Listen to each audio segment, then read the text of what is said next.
जब मिस्र की सभ्यता की चर्चा होती है तो पिरामिड, फैरो और नील नदी के किनारे बसी समृद्धि की बातें जरूर होती है, लेकिन मिस्र के दक्षिण में आज के सूडान में एक और अद्भुत सभ्यता सदियों तक चमकती रही, नूबिया। यह एक ऐसा साम्राज्य था जिसे इतिहास ने कई बार मिटाने की कोशिश की, लेकिन इसकी कहानियां रेत के नीचे और पत्थरों की दीवारों में आज भी जीवित है। नूबिया मिस्र और सूडान के बीच नील नदी के किनारे फैला हुआ क्षेत्र था। प्राचीन काल में इसे किंगडम ऑफ कुश भी कहा जाता था। नील नदी इस सभ्यता की जीवन रेखा थी। खेती, व्यापार और जीवन सब इसी पर निर्भर थे। यह क्षेत्र सोने की खदानों से भरपूर था।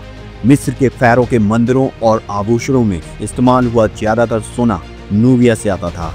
इसीलिए मिस्र नूबिया को सिर्फ पड़ोसी नहीं बल्कि एक रणनीतिक खजाना मानता था। नूबियन योद्धा अपनी अद्भुत तीरंदाज के लिए प्रसिद्ध थे। इन्हें द वोमैन ऑफ अफ्रीका कहा जाता था। मिस्र के युद्धों में कई बार नूबियन सैनिक भाड़े के रूप में लड़ते। उनके लंबे धनुष और सटीक निशाने की वजह से उन्हें दूर दूर तक डर और सम्मान दोनों मिला। लेकिन 7वीं सदी में अरब आक्रमण और इस्लाम के प्रचार के साथ नूबिया की स्वतंत्र पहचान धीरे धीरे समाप्त हो गई। इस क्षेत्र के कई हिस्सों को मिस्र और बाद में ऑटोमन साम्राज्य ने अपने में मिला लिया। औपनिवेशिक युग में यूरोपियन इतिहासकारों ने जानबूझकर नूबिया की उपलब्धियों को मिस्र की छाया में दबा दिया। नूबिया हमें याद दिलाता है कि अफ्रीका का इतिहास सिर्फ मिस्र तक सीमित नहीं है। यहाँ और भी महान साम्राज्य थे जिन्होंने दुनिया को सोना, संस्कृति और युद्ध कला का अद्वितीय उदाहरण दिया। लेकिन यह भी एक सच्चाई है कि इनका नाम इतिहास के पन्नों से लगभग मिटा दिया गया। शायद इसीलिए क्योंकि विजेताओं ने इनका इतिहास लिखा और नूबिया विजेता नहीं बल्कि भुला दिए गए नायक थे।